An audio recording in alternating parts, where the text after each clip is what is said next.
É difícil, cara. É difícil, é difícil.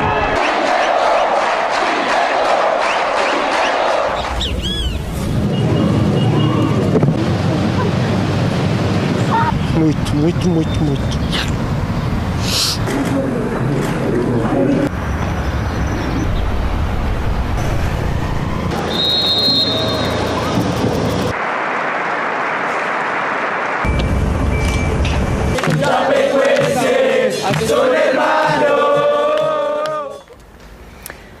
Son las 12:33, eso es Noticias Caracol, bienvenidos y gracias por preferirnos para estar bien informados. El mundo no sale del estupor por la tragedia aérea ocurrida en Antioquia, Juan. Esa noticia le sigue dando la vuelta al mundo en medio de muchos interrogantes. Mientras los cuerpos de las víctimas son identificados para llevarlos de nuevo a Brasil, hoy se prepara un multitudinario y muy sentido homenaje en el Atanasio Girardot, donde se iba a jugar esta noche el partido de ida de la final de la Copa Sudamericana. Eso está programado para hoy a partir de las 6:45. Camisetas blancas, flores, velas, todo el que quiera estar allá presente.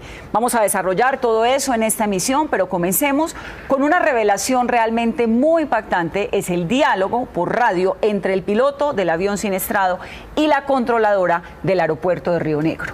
La grabación registra el dramático llamado del piloto instantes antes de estrellarse contra el Cerro Gordo.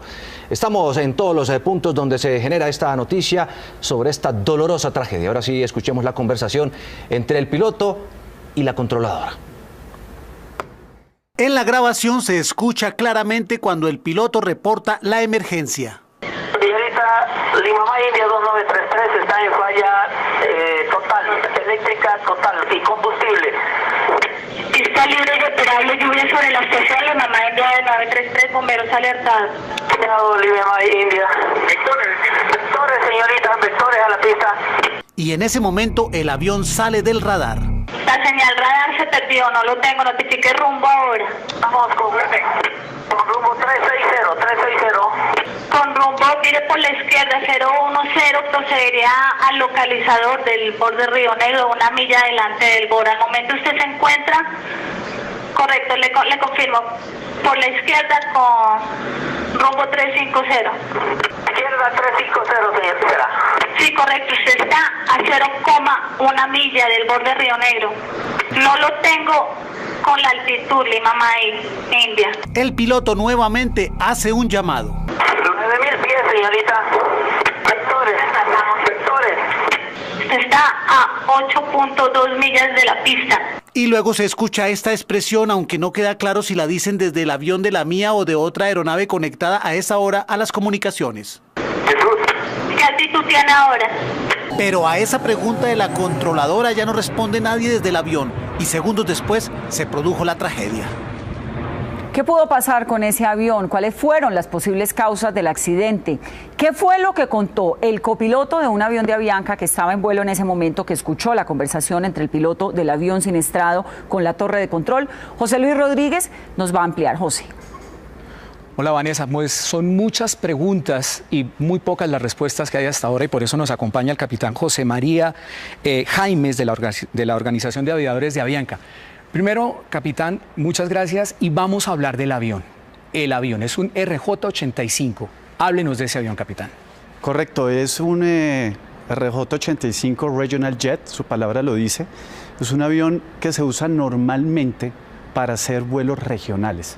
De hecho, ese avión yo lo volé, fue construido en 1999 y ese avión lo tuvo la aerolínea SAM precisamente para vuelos de corto alcance. La pregunta es, si es un avión regional o para vuelos regionales, ¿se puede hacer vuelos tan largos, de distancias tan largas como de Santa Cruz hasta la ciudad de Medellín o Río Negro? Pues la idea no es aconsejable. ¿Por qué? Porque es un avión que tiene una autonomía más o menos de 4 horas y media de vuelo. Y realmente lo que dura ese vuelo como tal es 3 horas y media. Entonces toca dejar una gabela regulatoria, como es el combustible al alterno, como es el combustible de reserva para que el avión pueda maniobrar y el piloto pueda administrar. Vamos a la siguiente gráfica para ver la distancia. La distancia entre el Santa Cruz de la Sierra y José María Córdoba aproximadamente es de unos 2.972 kilómetros. ¿Cuánto demora ese vuelo, capitán, aproximadamente? A ver, yo puedo hablar por mi experiencia. Sí. El avión que yo vuelo es un Airbus 320. Sí. ese vuelo dura aproximadamente 3 horas. ¿Sí? Y vuela al 82% de la velocidad del sonido. Este avión vuela al 67% de la velocidad del sonido. Es decir, este avión tardaría aproximadamente unas 3 horas y media. Vamos al siguiente. Cuando hacía la aproximación al aeropuerto de José María Córdoba, la tripulación del avión de Lamia primero pidió prioridad para aterrizar, pero luego se declaró en emergencia. La pregunta obligada ¿es lo mismo declararse en prioridad que en emergencia? No. Prioridad es cuando uno le requiere a la torre de control un trato especial por una situación. Declararme en emergencia es decirle a la torre de control, oiga, ¿sabe que el aeropuerto es mío? Porque si no aterrizo lo más rápido posible, me accidento. Capitán, los controladores le piden a la tripulación que explique cuál es la emergencia. ¿Esto es usual? ¿Esto no? ¿Esto para qué se hace? No, eso normalmente lo hacen los controladores para saber a qué se van a tener ellos. Me explico, normalmente uno cuando declara Mayday, Mayday, Mayday y da el call sign, le dice a la torre de control cuántos pasajeros tiene, cuánto combustible a bordo y si tiene mercancías peligrosas y por qué es la emergencia. Bueno, se conoce que la torre de control le dio prioridad a un avión de Viva Colombia y ese avión aterrizó primero. Si el avión boliviano que trae el equipo de Brasil traía una emergencia supuestamente grave por falta de combustible o un daño eléctrico, ¿por qué se le dio primero la autorización de aterrizaje al de Viva Colombia? La autorización se le da primero al que declare primero la emergencia. Y en este caso, pues sería el avión de Viva Colombia el que primero tuvo la emergencia, ¿sí? Y obviamente ya la emergencia del avión boliviano se causó por la demora de estar sosteniendo en Río Negro, que le hizo tener baja combustible, y ahí se declaró en emergencia. Esa es la siguiente pregunta, capitán. Si el avión tenía supuestamente, porque todos son supuestos, problemas de combustible, y él sigue girando en torno a Río Negro, ¿eso no hace que se le acabe el poco combustible que tiene? Sí, lo que pasa es que el combustible, cuando uno aproxima un aeropuerto, eso es por turnos. Entonces hay una radioayuda fija donde los aviones empiezan a hacer cola para aterrizar. El que tiene la menor prioridad, si todos están en condiciones normales, es el que está arriba. Después el que está abajo, y el que está más bajo es el que va a aterrizar de primero. Antes de que él declarara la emergencia, habían otros aviones que iban a aterrizar primero. Ya cuando él declara la emergencia, la controladora lo que dice es, oigan, los aviones que están debajo, váyanse de ahí, del hipódromo donde están, porque este señor va a bajar rápido y no se vayan a estrellar. Él pide a vectores. ¿Qué es pedir? Él pide insistentemente, desesperado, vectores. ¿Qué es eso? Uno normalmente vuela en aerovías, es decir, en carreteras del aire. Cuando uno quiere ahorrar tiempo, le pide vectores a la torre de control para llegar lo más rápido posible a su destino. En este caso, él estaba dando vueltas cerca del aeropuerto, pidió un vector para ir directo a la pista. Capitán, en las últimas horas se conoció el audio que se filtró en redes sociales de un copiloto que iba al parecer en otro avión de Avianca y que habría sido, digamos, un testigo presencial de lo que ocurrió. Escuchemos esta historia del copiloto. Mientras el Viva Colombia iba aterrizando, este avión, el RJ-85, estaba por encima de nosotros, dando vueltas también. Y de repente llegó y le dijo a la controladora, solicitamos prioridad para proceder a la pista, solicitamos prioridad para proceder al localizador, tenemos problemas de combustible. Me acuerdo y todo que el comandante dijo, es que tiene problemas de combustible y no se va a declarar en emergencia. El man en ese momento no se declaró en emergencia. Entonces la controladora le dijo como, tenemos un problema en ese momento, un avión está aterrizando de emergencia, no se puede proceder. Y él, procedemos, tenemos problemas de combustibles. Y empezaron a bajar y se metieron a toda para abajo. Entonces la controladora mismo nos dijo, Avianca 9256, vire izquierda rumbo, yo no sé qué. Y nos metió a un rumbo y el man nos pasó por el lado a toda para abajo. Nosotros vimos incluso las luces del avión cuando pasó bajando. Entonces el man cuando empezó a bajar, el man se declaró en emergencia. Él declaró la emergencia de que tenía falla, de que tenía problema de combustible. Él sí se declaró en emergencia. Mayday, y se metió. Entonces la controladora le dijo, procede al localizador, no sé qué, pista 01. Y el man se fue para allá. Cuando la controladora le dijo, informe el problema que tiene, y el man dijo, no, ahora tenemos falla total eléctrica, vectores para proceder a la pista. Entonces la controladora le dijo, ahora no lo tengo en contacto radar, no lo tengo en contacto radar. Y el man empezó, ayuda, vectores para proceder a la pista, vectores para proceder a la pista. O sea, así la voz desesperada, y al fondo se escuchaba el comandante que decía, tren abajo, no sé qué, no sé cuántos. Y el man decía, ayúdenos, vectores para proceder a la pista, vectores para proceder a la pista. Y nosotros callados. Y entonces la controladora le dijo, usted al momento se encuentra en el radial 180 de la pista con 9.000 pies, a 8 millas, eso es más o menos el VOR. Y el man, ayúdenos, vectores para proceder a la pista, vectores. Y ahí se paró la cosa. Y la controladora, responda, responda. Y se le quebró la voz a la controladora, parce, se puso de la vida súper mal. Nosotros nos pusimos a llorar en el avión, o sea, nos pusimos re mal. La aerolínea Avianca aclaró que esta grabación es real y que efectivamente este piloto pertenece a dicha empresa. Una pregunta rápida, capitán. ¿Qué opinión le merece esa grabación? A ver, la verdad no es es algo que no se debe tomar como algo tan objetivo. Hay que tener en cuenta que el copiloto primero estaba volando un avión, ¿sí? Ya tenía suficientes cargas de trabajo. Adicional, estaba poniendo atención a una situación crítica y ahí estaba hablando, digamos, que con el sentimiento y con la emoción. Entonces hay que ser un poco cuidadosos con lo que él de pronto está diciendo. Una pregunta rápida, capitán. ¿Ququé pasa si un piloto se declara en emergencia por combustible? ¿Puede haber sanciones? A ver, hay emergencias que son causadas por factores externos al piloto y a la aerolínea, ¿sí? Y ahí me van a ayudar. Y yo no voy a dudar en declararme en emergencia, y ningún piloto que tenga el entrenamiento para saber cuándo se declara en emergencia. Lo que pasa es que si hay una emergencia que llega a ser causada por alguna indisciplina anterior en el vuelo, ahí sí de pronto el piloto podría llegar a dudar, declararse en emergencia. Y a propósito de esa grabación del copiloto de Avianca, la Aeronáutica Civil habló sobre el tema y dijo que va a ser tenida para una investigación. Aspiramos a que el autor del audio pueda ser un testigo, porque siempre se ha dicho, y es fácil advertir, que dentro del espacio aéreo en ese momento había varias aeronaves que estaban participando diferentes aerolíneas, y por lo tanto son testigos presenciales, y es muy valioso ese aporte. También hablamos con la Asociación de Controladores Aéreos, organización gremial, que asegura que la controladora que atendió la emergencia de este avión estaba preparada para hacerlo y actuó de la manera correcta. Noticias Caracol habló con Franklin Urbina, fiscal de la Asociación de Controladores Aéreos. Él aseguró que la controladora que atendió el avión accidentado hizo lo posible por salvar la vida de los pasajeros. Sabemos que el entrenamiento que ella tiene es más que adecuado, sabemos que tomó en medida que tuvo las herramientas, pues la mejor decisión bajo el criterio que ella aplicó en su momento. Cada cual tiene un criterio distinto y cada cual dará la prioridad que estime conveniente. Eso no es medible, porque cada cual pues tiene esa autonomía. Urbina aseguró que todos los controladores reciben suficiente capacitación para atender a varios aviones al tiempo. Estamos entrenados justamente para eso, porque el día menos pensado, aparte de emergencias, tenemos situaciones de vuelos hospital, vuelos ambulancia, orden público, vuelo presidencial. Entonces eso requiere una atención especial, una concentración especial, y es bastante complejo. También explicó que si no se puede ver en el radar una aeronave, es mayor la dificultad para guiarla.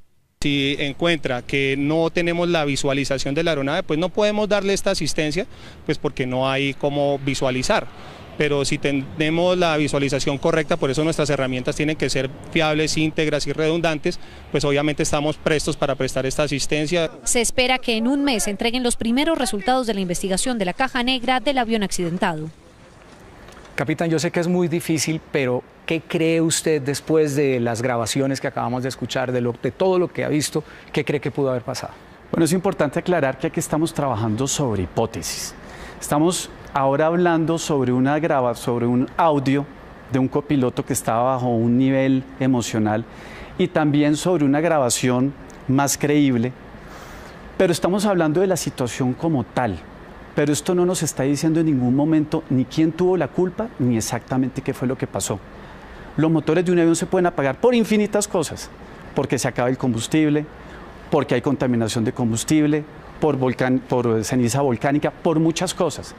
Entonces, el llamado es a que, si bien estas son unas pruebas que van a servir para la investigación, Ya para decir quién fue el culpable y cuáles fueron las causas reales, esperemos que la Aeronáutica Civil y los entes regulatorios nos lo digan. Yo, como presidente de una organización de pilotos, mi función es velar porque se diga la verdad. Y más aún defendiendo a los pilotos, porque los pilotos son los primeros que se mueren y no se pueden defender. Muchísimas gracias, capitán. Vuelvo con ustedes. No lo tengo, notifique rumbo ahora. Vamos con rumbo 360. Con rumbo, mire por la izquierda, 010, procedería al localizador del borde Río Negro, una milla adelante del borde. Al momento usted se encuentra, correcto, le confirmo, por la izquierda con rumbo 350. Izquierda 350, señor Tijera. Sí, correcto, usted está a 0,1 milla del borde Río Negro. No lo tengo con la altitud Lima May, India. El piloto nuevamente hace un llamado. 9.000 pies, señorita. Vectores. Usted está a 8.2 millas de la pista. Y luego se escucha esta expresión, aunque no queda claro si la dicen desde el avión de la mía o de otra aeronave conectada a esa hora a las comunicaciones. ¿Qué altitud tiene ahora? Pero a esa pregunta de la controladora ya no responde nadie desde el avión y segundos después se produjo la tragedia.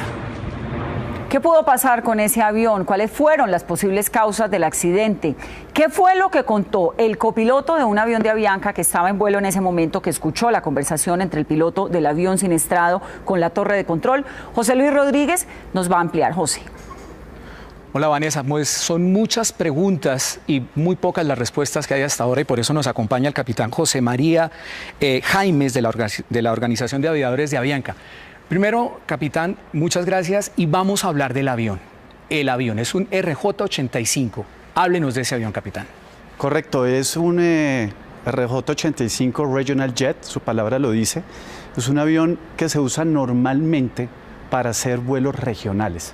De hecho, ese avión yo lo volé, fue construido en 1999 y ese avión lo tuvo la aerolínea SAM precisamente para vuelos de corto alcance. La pregunta es, si es un avión regional o para vuelos regionales, ¿se puede hacer vuelos tan largos, de distancias tan largas como de Santa Cruz hasta la ciudad de Medellín o Río Negro? Pues la idea no es aconsejable. ¿Por qué? Porque es un avión que tiene una autonomía más o menos de 4 horas y media de vuelo. Y realmente lo que dura ese vuelo como tal es 3 horas y media. Entonces toca dejar una gabela regulatoria, como es el combustible al alterno, como es el combustible de reserva para que el avión pueda maniobrar y el piloto pueda administrar. Vamos a la siguiente gráfica para ver la distancia. La distancia entre el Santa Cruz de la Sierra y José María Córdoba aproximadamente. Cuando él declara la emergencia, la controladora lo que dice es, oigan, los aviones que están debajo, váyanse de ahí, del hipódromo donde están, porque este señor va a bajar rápido y no se vayan a estrellar. Él pide a vectores. ¿Qué es pedir? Él pide insistentemente, desesperado, vectores. ¿Qué es eso? Uno normalmente vuela en aerovías, es decir, en carreteras del aire. Cuando uno quiere ahorrar tiempo, le pide vectores a la torre de control para llegar lo más rápido posible a su destino. En este caso, él estaba dando vueltas cerca del aeropuerto, pidió un vector para ir directo a la pista. Capitán, en las últimas horas se conoció el audio que se filtró en redes sociales de un copiloto que iba al parecer en otro avión de Avianca y que habría sido, digamos, un testigo presencial de lo que ocurrió. Escuchemos esta historia del copiloto. Mientras el Viva Colombia iba aterrizando, este avión, el RJ-85, estaba por encima de nosotros, dando vueltas también. Y de repente llegó y le dijo a la controladora, solicitamos prioridad para proceder a la pista, solicitamos prioridad para proceder al localizador, tenemos problemas de combustible. Me acuerdo que el comandante dijo, es que tiene problemas de combustible y no se va a declarar en emergencia. El man en ese momento no se declaró en emergencia. Entonces la controladora le dijo como, tenemos un problema en ese momento, un avión está aterrizando de emergencia, no se puede proceder. Y él, procedemos, tenemos problemas de combustibles. Y empezaron a bajar y se metieron a toda para abajo. Entonces la controladora mismo nos dijo, Avianca 9256, vire izquierda rumbo, yo no sé qué. Y nos metió a un rumbo y el man nos pasó por el lado a toda para abajo. Nosotros vimos incluso las luces del avión cuando pasó bajando. Entonces el man cuando empezó a bajar, el man se declaró en emergencia. Él declaró la emergencia de que tenía falla, de que tenía problema de combustible. Él sí se declaró en emergencia. Y se metió. Entonces la controladora le dijo, procede al localizador, no sé qué, pista 01. Y el man se fue para allá Cuando la controladora le dijo, informe el problema que tiene, y el man dijo, no, ahora tenemos falla total eléctrica, vectores para proceder a la pista. Entonces la controladora le dijo, ahora no lo tengo en contacto radar, Y el man empezó, ayuda, vectores para proceder a la pista, a la pista. O sea, así la voz desesperada, y al fondo se escuchaba el comandante que decía, tren abajo, no sé qué, no sé cuántos. Y el man decía, ayúdenos, vectores para proceder a la pista. Y nosotros callados. Y entonces la controladora le dijo, usted al momento se encuentra en el radial 180 de la pista con 9.000 pies. A 8 millas, eso es más o menos el VOR.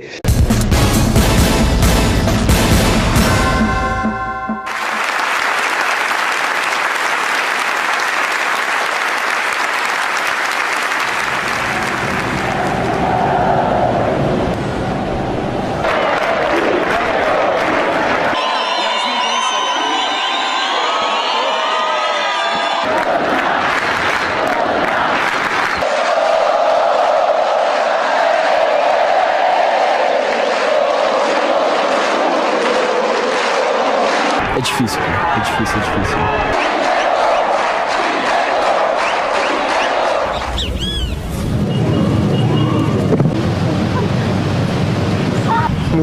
Muito.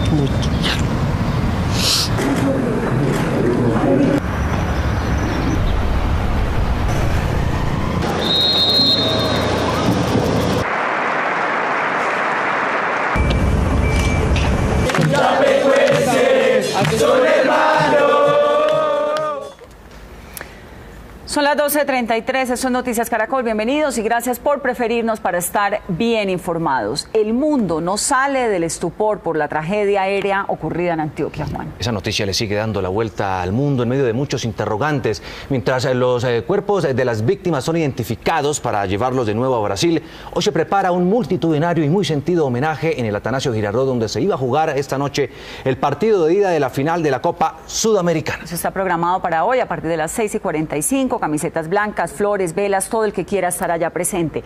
Vamos a desarrollar todo eso en esta emisión, pero comencemos con una revelación realmente muy impactante. Es el diálogo por radio entre el piloto del avión siniestrado y la controladora del aeropuerto de Río Negro. La grabación registra el dramático llamado del piloto instantes antes de estrellarse contra el Cerro Gordo. Estamos en todos los puntos donde se genera esta noticia sobre esta dolorosa tragedia. Ahora sí, escuchemos la conversación entre el piloto y la controladora. En la grabación se escucha claramente cuando el piloto reporta la emergencia. Señorita, Lima India 2933 está en falla total, eléctrica total y combustible. Pista libre y operable, lluvia sobre la estación Lima India de 933, bomberos alertados. Lima India. Vectores, señorita, vectores a la pista. Y en ese momento el avión sale del radar. La señal radar es de unos 2.972 kilómetros. ¿Cuánto demora ese vuelo, capitán, aproximadamente? A ver, yo puedo hablar por mi experiencia. El avión que yo vuelo es un Airbus 320. Ese vuelo dura aproximadamente 3 horas. ¿Sí? Y vuela al 82% de la velocidad del sonido. Este avión vuela al 67% de la velocidad del sonido. Es decir, este avión tardaría aproximadamente unas 3 horas y media. Vamos al siguiente. Cuando hacía la aproximación al aeropuerto de José María Córdoba, la tripulación del avión de Lamia primero pidió prioridad para aterrizar, pero luego se declaró en emergencia. La pregunta obligada ¿es lo mismo declararse en prioridad que en emergencia? No. Prioridad es cuando uno le requiere a la torre de control un trato especial por una situación. Declararme en emergencia es decirle a la torre de control, oiga, ¿sabe que el aeropuerto es mío? Porque si no aterrizo lo más rápido posible, me accidento. Capitán, los controladores le piden a la tripulación que explique cuál es la emergencia. ¿Esto es usual? ¿Esto no? ¿Esto para qué se hace? No, eso normalmente lo hacen los controladores para saber a qué se van a tener ellos. Me explico, normalmente uno cuando declara Mayday, Mayday, Mayday y da el call sign, le dice a la torre de control cuántos pasajeros tiene, cuánto combustible a bordo y si tiene mercancías peligrosas y por qué es la emergencia. Bueno, se conoce que la torre de control le dio prioridad a un avión de Viva Colombia y ese avión aterrizó primero. Si el avión boliviano que trae el equipo de Brasil traía una emergencia supuestamente grave por falta de combustible o un daño eléctrico, ¿por qué se le dio primero la autorización de aterrizaje al de Viva Colombia? La autorización se le da primero al que declare primero la emergencia. Y en este caso, pues sería el avión de Viva Colombia el que primero tuvo la emergencia, ¿sí? Y obviamente ya la emergencia del avión boliviano se causó por la demora de estar sosteniendo en Río Negro, que le hizo tener baja combustible, y ahí se declaró una emergencia. Esa es la siguiente pregunta, capitán. Si el avión tenía supuestamente, porque todos son supuestos, problemas de combustible, y él sigue girando en torno a Río Negro, ¿eso no hace que se le acabe el poco combustible que tiene? Sí, lo que pasa es que el combustible, cuando uno aproxima un aeropuerto, eso es por turnos. Entonces hay una radioayuda fija donde los aviones empiezan a hacer cola para aterrizar. El que tiene la menor prioridad, si todos están en condiciones normales, es el que está arriba. Después el que está abajo, y el que está más bajo es el que va a aterrizar de primero. Antes de que él declarara la emergencia, habían otros aviones que iban a aterrizar primero. Y el man, ayúdenos, vectores para proceder a la pista, vectores. Y ahí se paró la cosa. Y la controladora, responda, responda. Y se le quebró la voz a la controladora, parce, se puso de la vida súper mal. Nosotros nos pusimos a llorar en el avión, o sea, nos pusimos re mal. La aerolínea Avianca aclaró que esta grabación es real y que efectivamente este piloto pertenece a dicha empresa. Una pregunta rápida, capitán. ¿Qué opinión le merece esa grabación? A ver, la verdad no es es algo que no se debe tomar como algo tan objetivo. Hay que tener en cuenta que el copiloto primero estaba volando un avión, ¿sí? Ya tenía suficientes cargas de trabajo, adicional estaba poniendo atención a una situación crítica y ahí estaba hablando, digamos que con el sentimiento y con la emoción. Entonces hay que ser un poco cuidadosos con lo que él de pronto está diciendo. Una pregunta rápida, capitán. ¿Qué pasa si un piloto se declara en emergencia por combustible? ¿Puede haber sanciones? A ver, hay emergencias que son causadas por factores externos al piloto y a la aerolínea, ¿sí? Y ahí me van a ayudar y yo no voy a dudar en declararme en emergencia y ningún piloto que tenga el entrenamiento para saber cuándo se declara en emergencia. Lo que pasa es que si hay una emergencia que llega a ser causada por alguna indisciplina anterior en el vuelo, ahí sí de pronto el piloto podría llegar a dudar, declararse en emergencia. Y a propósito de esa grabación del copiloto de Avianca, la Aeronáutica Civil habló sobre el tema y dijo que va a ser tenida para una investigación. Aspiramos a que el autor del audio pueda ser un testigo, porque siempre se ha dicho, y es fácil advertir, que dentro del espacio aéreo en ese momento había varias aeronaves que estaban participando de diferentes aerolíneas y por lo tanto son testigos presenciales y es muy valioso ese aporte. También hablamos con la Asociación de Controladores Aéreos, organización gremial, que asegura que la controladora que atendió la emergencia de este avión estaba preparada para hacerlo y actuó de la manera correcta. Noticias Caracol habló con Franklin Urbina, fiscal de la Asociación de Controladores Aéreos. Él aseguró que la controladora que atendió el avión accidentado hizo lo posible por salvar la vida de los pasajeros. Sabemos que el entrenamiento que ella tiene es más que adecuado, sabemos que tomó en medida que tuvo las herramientas, pues la mejor decisión bajo el criterio que ella aplicó en su momento. Cada cual tiene un criterio distinto y cada cual dará la prioridad que estime conveniente. Eso no es medible porque cada cual pues tiene esa autonomía. Urbina aseguró que todo